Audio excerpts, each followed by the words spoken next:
trimming stuff. So we'll just sort of get into position here, and then I'll trim off the beginning and the end. And if you make some sort of like thing that you're like, oh, really, I really need you to cut that thing out, then like that's an option. Just remember to tell me afterward. Yeah. And if you have a website link that you want me to put in the comments, then I will. And if you're like, for God's sake, don't put my website link in the comments, then I won't. Okay, cool? Yeah, all totally. right. Hello. Oh, I said that awfully excitedly, but this is exciting times. Hello. I am Jordana del Feld, a psychotherapist, somatic therapist, an awesome witch. This is my vodcast. So there was this guy where the bedroom is the classroom, and today we are coming to you from San Francisco, and I have my awesome guest, the fabulous Kelly Grabianowski, awesome massage therapist, poetic soul, and meditator extraordinaire. Hello, Kelly. Hey. Thank you so much for being with us today. Of course. Yay! So, who do you want to tell us about today? It was a little hard to think of somebody because I've had so many different people that fit into that. Awesome. Yeah. All the best stories start with "so there was this guy." Exactly. Except for the ones who start with "so there was this woman." And there have been both. What's not to love? Yes. But I think that I want to tell you, is it okay if I tell you about my current relationship? Absolutely. Because it's kind of, it feels like it fits. That's fantastic. If it's something that's providing growth and healing, evolution, then way to go. Yeah. Yeah. So, Kelly, so there was this guy. Yeah, so there is this guy. So there is this guy. Oh my God. And he in a lot of ways is a very unlikely partner for me. Like when I initially met him, I didn't think that we would be partners. I thought we were just going to be friends. But you know, we just ended up hanging out a lot, and one thing led to another, and we became more than friends. Yay! I'm so happy for you. This is great. Yeah, is it? Yeah. It does that every now and then, so I'm going to do that every now and then. I'm so happy for you. Mazel tov. Yeah, cheers. That's really great. Yeah. And it often is the ones that we're not expecting that like sneak up and bite us on the ass, right? Yeah. Like, totally. Whoa, where did that come from? What's going on? Ooh. Yeah. So what happened? So, I mean, we've been dating for like 3 years now. Wow. So a lot has happened. But I would say mostly he's like one of the first people I've been with since I'm mostly sober. Oh. So I think that that's part of it for sure. There's like a different clarity. He also is for the most part sober, and we only have sex together when we're sober. Sounds which is important. a really big thing for me. So how do you think you are different? What's the different person that you bring to a relationship now that you're sober that's different from how you were before? Well, I would say mostly I'm able to stay in my body a lot more. That's very important. Yeah, so I think part of what using drugs or alcohol, especially like in a sexual context, did was it kind of put me out of the situation a little bit. So like any of the fears or anxieties or traumas I had around sex, like I could just kind of like numb out of them rather than actually be present with them or like move through them or allow that experience to be a healing experience that gave me a different relationship with sex. So yeah, I think it's been really cool to have somebody that's willing to like go there with me. Into the really. wide, wide world of sober sex. Yes, and it's been incredible. I mean, it's been. How is it different now? I mean, it's transcendent. It actually not every single time, but you know, for the most part, yeah, it is. It's like it's like a meditation or a dance or, you know, anything that you are able to stay present with all the way through, like a good piece of art or something like that, where you really just like get to experience it all the way through, and you know, emotions come up and things come up, and sometimes you have to stop, and doesn't look exactly how you want, and orgasm might not be the sole focus, but it's really ends up being something bigger than what I originally thought a sexual relationship could look like. That's so meaningful. That's the way things should be. Yeah, totally. I mean, it should it should be like, yes, sleep with me and see the face of God. Yes, you know? exactly. And if it's not, then just like go home. Yeah, totally. That's so great for you. Now, is your current partner someone who had also previously only, like, or primarily had sex while under the influence of something, and this is a new pattern for him too, or? I don't know. I've never actually asked him that question. I'm not sure. Maybe someday in the future. Yeah. You never know. Yeah, I don't know if that. For some reason, I'm guessing that it's not that this isn't his first time in that situation, but I don't really know. It can be something that you talk about, you know, Yeah. on your retreat together, like Yeah. Big Sur or something. So, honey.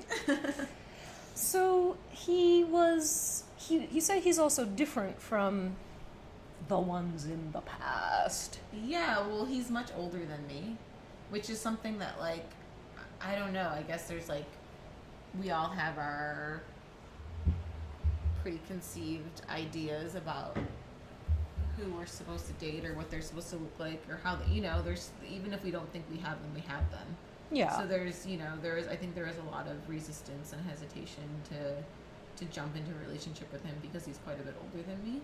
So there's that for sure. And yeah, I guess he just wasn't what I thought I was looking for. Oh. You know, like I didn't know that that's what. I think we have to pan to the camera for that one. Be like, there it is. Yeah.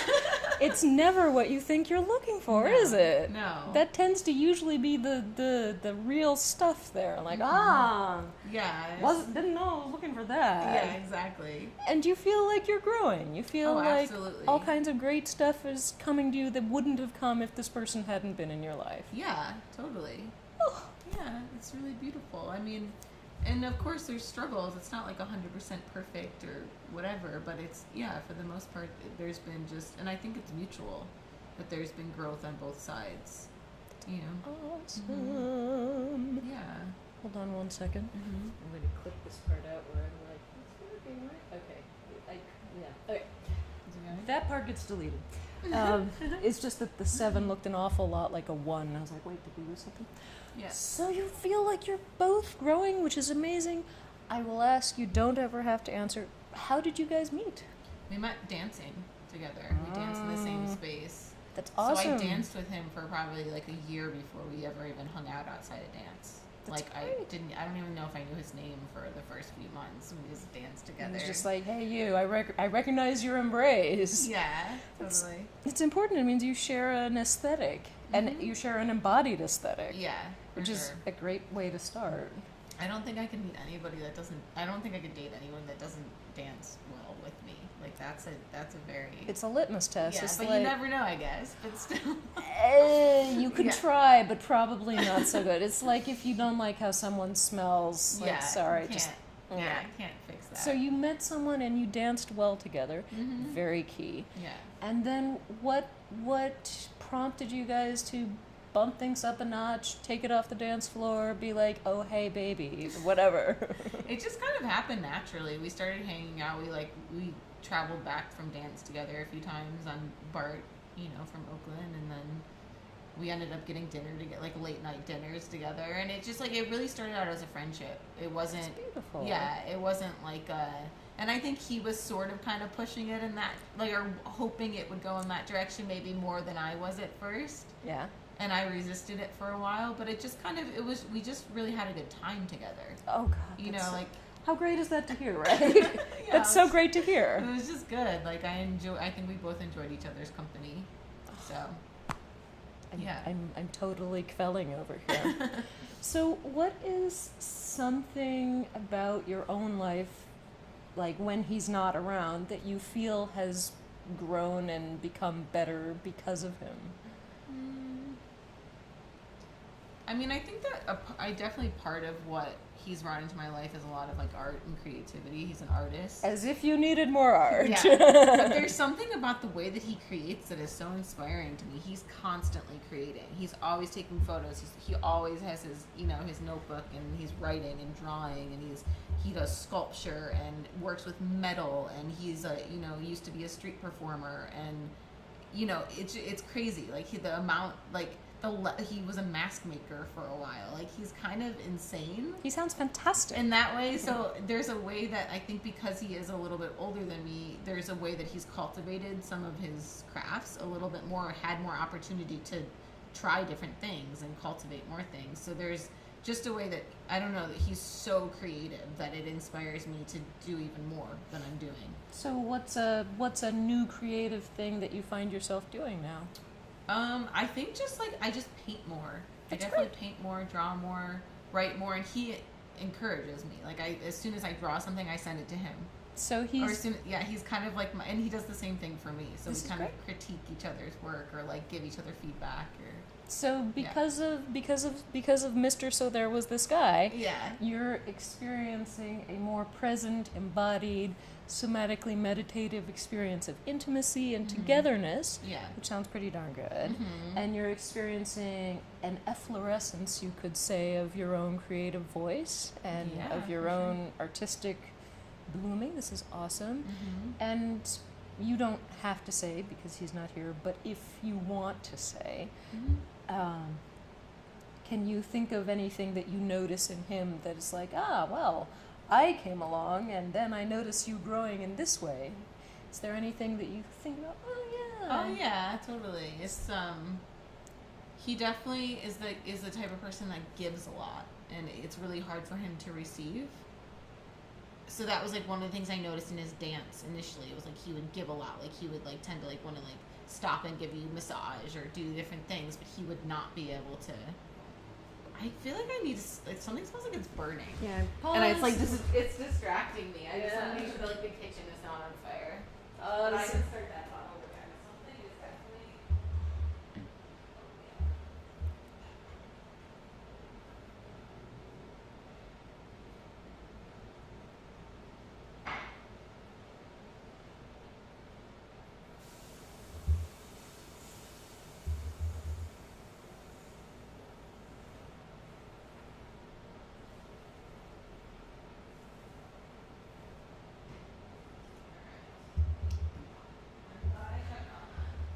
Did you save the day? I saved the day. Awesome. Yeah. That doesn't smell already. Yeah, thank you for day saving. Yeah. Like, I'm not. But. Okay. Welcome back. So you've got this guy, and he's a giver. Yeah, And, totally. And we may have been around people ourselves in the past who are like, it's much easier to give than to receive. Yeah. And you've noticed that over time with you. Yeah, he's able to receive now.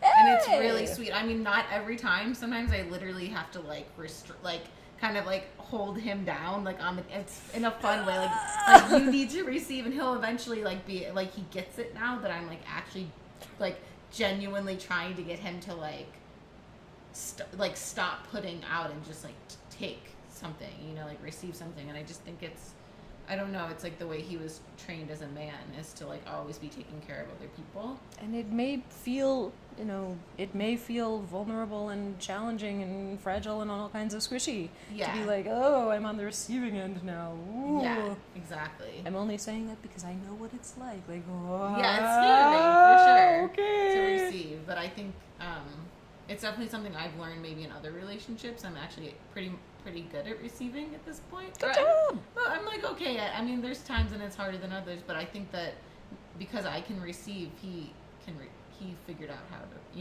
receive. Get it. There's a model for, this is what that looks like. Okay. Yeah, totally. Awesome. Mm-hmm. So what's some kind of growth that you are looking forward to, or something that is challenging you right now, or what's on the growth plate for today? I mean, just like in any way, in any part of my life? In any part of your life, but ideally in some way tied to this relationship. So There Was This Guy. Yeah, okay. I don't know. I mean, I think that it's like the first time I've been in a relationship this long. So it is confusing, like, how to, like, stay in a relationship. How to stay. How to stay. Or if I want to stay. Or if we want to stay. Yeah, like, that is kind of, like, the place I'm at. And it's not, like, it's not that there's a reason necessarily to go. but they're, you know, it's just that confusing place of like, when is it time to stay and when is it time to go?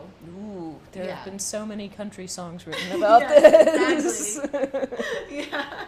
Well, mazel tov on all of that. Mm-hmm. And is there anything else that you want to say, or any like parting words of awesomeness that you want to share with our magical viewers out there? I don't think so. I think it's just about being open to what comes, you know, just not trying to put any relationship into a box or restrain yourself from going into a relationship that comes your way.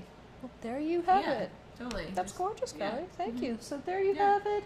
Be open to what comes. Yeah. That was gorgeously Tao of you. Awesome. Oh, so good. All right. Well, thank you guys for tuning in to another thrilling episode of So There Was This Guy with me, your host, Jordana del Feld, and the lovely Kelly Grabianowski. Do you want to do like a blurb for your business while we're here? No, I'm No. good. All right. Well, if you're in San Francisco, she's great. Look her up. And catch us next time. Thanks, guys. Bye. See ya. Cheers.